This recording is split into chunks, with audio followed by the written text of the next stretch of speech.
할렐루야. 오늘도 이 자리에 오신 여러분들을 주님의 이름으로 축복합니다. 오늘 하나님께서 우리의 모든 삶의 자리에 어떠한 은혜로 평안을 더하실지 기대하는 마음으로 오늘 하루를 시작하시기를 바랍니다. 우리 함께 사도신경으로 신앙을 고백하겠습니다. 나는 전능하신 아버지 하나님 천지의 창조주를 믿습니다. 나는 그의 유일하신 아들 우리 주 예수 그리스도를 믿습니다. 그는 성령으로 잉태되어 동정녀 마리아에게서 나시고 본디오 빌라도에게 고난을 받아 십자가에 못 박혀 죽으시고 장사된 지 사흘 만에 죽은 자 가운데서 다시 살아나셨으며 하늘에 오르시어 전능하신 아버지 하나님 우편에 앉아 계시다가 거기로부터 살아있는 자와 죽은 자를 심판하러 오십니다. 나는 성령을 믿으며 거룩한 공교회와 성도의 교제와 죄를 용서받는 것과 몸의 부활과 영생을 믿습니다. 아멘. 오늘 우리에게 주신 하나님의 말씀은 요한복음 11장 38절부터 46절까지의 말씀입니다. 우리 한마음으로 말씀을 보시겠습니다. 이에 예수께서 다시 속으로 비통히 여기시며 무덤에 가시니 무덤이 굴이라 돌로 막았거늘 예수께서 이르시되 돌을 옮겨 놓으라 하시니 그 죽은 자의 누이 마르다가 이르되 주여 죽은 지가 나흘이 되었으매 벌써 냄새가 나나이다. 예수께서 이르시되 내 말이 내가 믿으면 하나님의 영광을 보리라 하지 아니하였느냐 하시니 돌을 옮겨 놓으니 예수께서 눈을 들어 우러러보시고 이르시되 아버지여 내 말을 들으신 것을 감사하나이다. 항상 내 말을 들으시는 줄을 내가 알았나이다. 그러나 이 말씀하옵는 것은 둘러선 무리를 위함이니 곧 아버지께서 나를 보내신 것을 그들로 믿게 하려 함이니이다. 이 말씀을 하시고 큰 소리로 나사로야 나오라 부르시니 죽은 자가 수족을 배로 동인 채로 나오는데 그 얼굴은 수건에 쌓였더라. 예수께서 이르시되 풀어놓아 다니게 하라 하시니라. 마리아에게 와서 예수께서 하신 일을 본 많은 유대인이 그를 믿었으나 그 중에 어떤 자는 바리새인들에게 가서 예수께서 하신 일을 알리니라. 아멘. 할렐루야. 오늘도 이 말씀이 저와 여러분의 삶에 깊은 것 같이 하나님의 따스한 손길로 임하기를 소망합니다. 예수님께서 마르다에게 선포하신 말씀을 다시 한번 되새겨 보기를 원합니다. 나는 부활이요 생명이니 나를 믿는 자는 죽어도 살겠고 살아서 나를 믿는 자는 영원히 죽지 아니하리니 너희가 이것을 믿느냐? 여러분 이 말씀을 믿고 계십니까? 죽은 사람이 살고 살아서 믿는 사람은 영원히 산다라는 것, 바로 삶과 죽음, 우리의 일상과 또한 우리가 꿈꾸는 하늘나라의 삶, 모든 순간이 하나님의 시간 안에 있다라는 겁니다. 하나님의 구원의 은혜는 우리가 죽음 이후에 신비하게 맞이하는 그 관념적인 현상이 아니라 바로 우리가 살아 숨쉬는 이 땅에서의 삶 가운데 이루어지는 성령의 역사이다라는 것이죠. 여러분, 부활, 영생, 그것은 신비롭고 거룩하고 추상적인 일들이 아닙니다. 믿음이 없는 이에게는 이 모든 것이 이념적이고 이상적이고 상상 속의 사건 같지만 예수님을 만난 저와 여러분은 부활과 영생이 현실이다라는 믿음, 그 믿음이 있어야 됩니다. 여러분, 부활은 실제입니다. 그래서 예수님께서는 마르다에게 이 말씀을 선포하신 것이죠. 예수님께서 이곳에 일찍 오셨더라면 나사로가 죽지 않았을 텐데 너무 안타깝습니다 라고 말했을 때 예수님께서 이렇게 말씀하십니다. 나를 믿는 자는 죽어도 살겠고 영원히 죽지 않을 것이다. 그때 예수님의 그 말씀을 듣고 예수님과 함께 마음을 열어 완전히 합하여진 마르다는 비로소 온전한 신앙 고백을 하게 되지요. 바로 예수님이 자신에게 어떠한 의미인지, 어떠한 존재이신지 그는 그 즉시 신앙 고백합니다. 예수님을 만나 예수님을 경험한 사람, 그래서 예수님을 믿는 사람은 예수님의 말씀이 이 실제의 삶 가운데 이루어진다라는 것을 완전히 신뢰하는 사람입니다. 그래서 주님을 만난 사람은 이 말씀이, 성경이 단순히 상상 속에 신비하고 거룩한 이야기를 기록한 책이 아니라 우리의 삶의 이야기를 있는 그대로 사실을 기록한 책, 그 말씀이라는 사실을 믿게 되는 겁니다. 예수님을 만난 사람만이 알 수 있는 것이죠.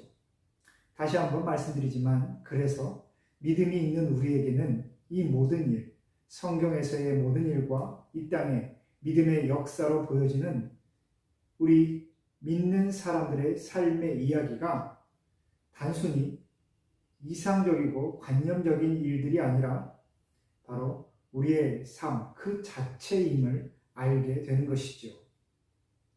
그래서 믿음이 없는 사람은, 주님을 만나지 못한 사람은, 성령 하나님께서 그 마음에 함께하지 않는 사람들은 신앙생활이 그저 도덕적인, 윤리적인, 이상적인 생활의 삶에 지나지 않는다라고 생각하겠지만 우리에게는 이 신앙생활 자체가 곧 삶인 것입니다.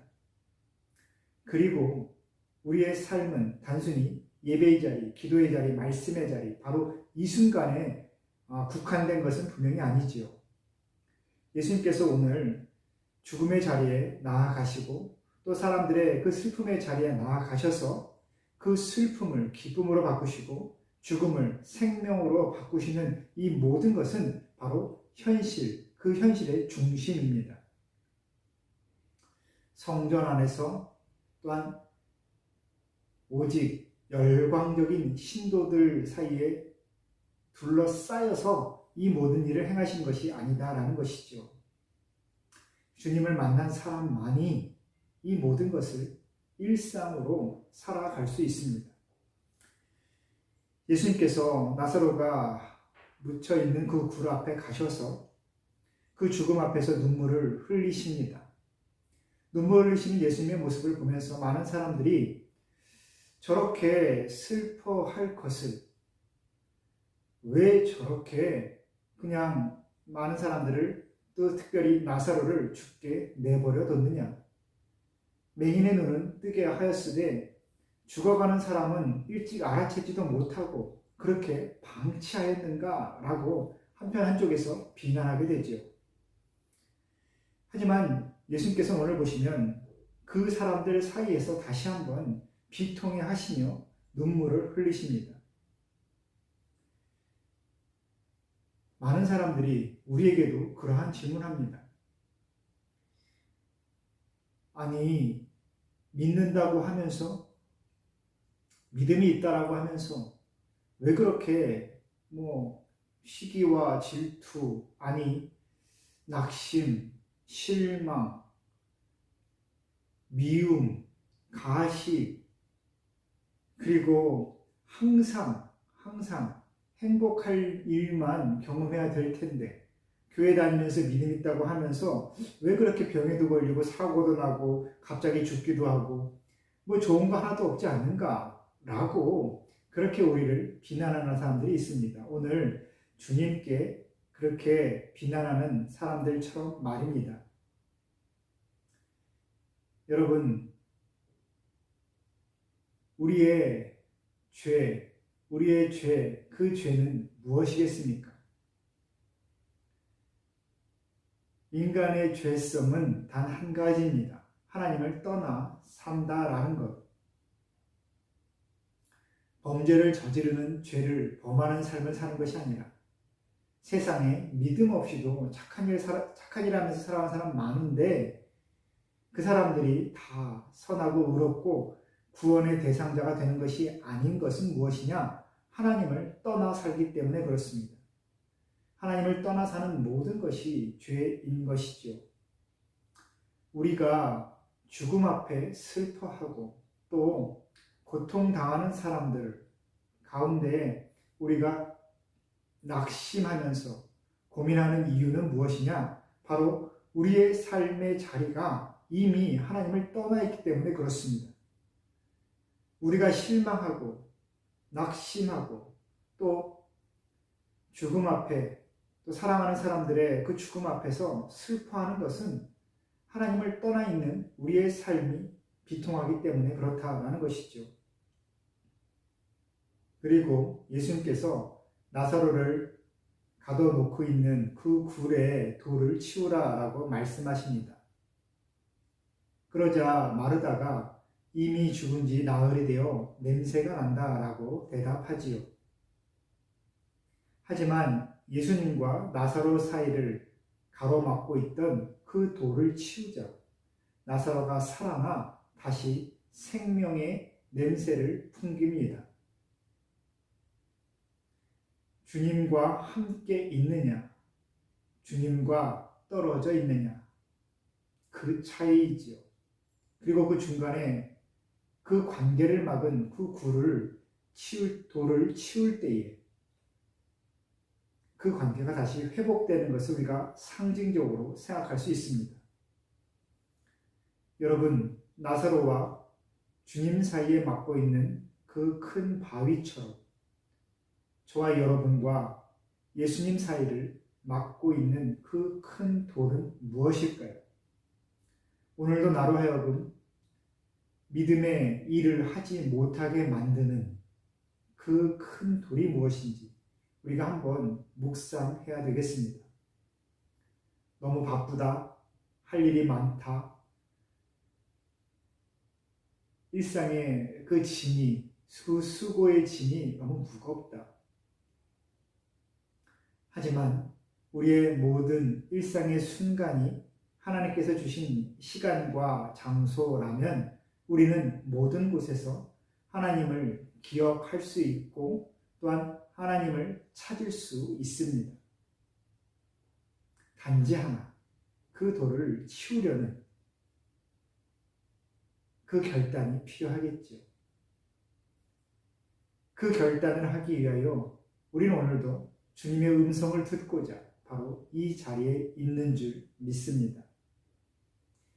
그리고 이미 예수님께서 이 나사로를 살리시기 이전 하늘로 우러러 기도하시며 선포하시는데 하나님께 하신 말씀을 우리가 주목해 볼 필요가 있습니다. 하나님께서 이미 다 아신다라는 겁니다. 어떠한 일이 이루어질지, 어떠한 간구가 지금 드려지고 있는지 아신다라는 것이죠. 그런데 굳이 예수님께서 그렇게 부르짖는 이유, 바로 그 자리에서 하나님의 일을 드러내기 위함입니다.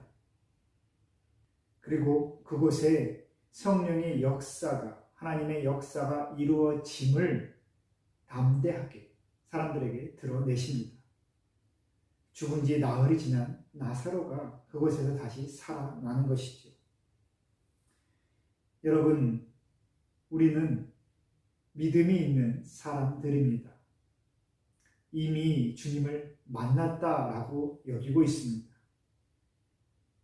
여기고 있다라는 것, 그것이 단순히 나만의 고집스러운 생각이 되지 않기 위해서는 우리의 삶의 자리 모든 순간마다 주님을 만나야 될 것입니다.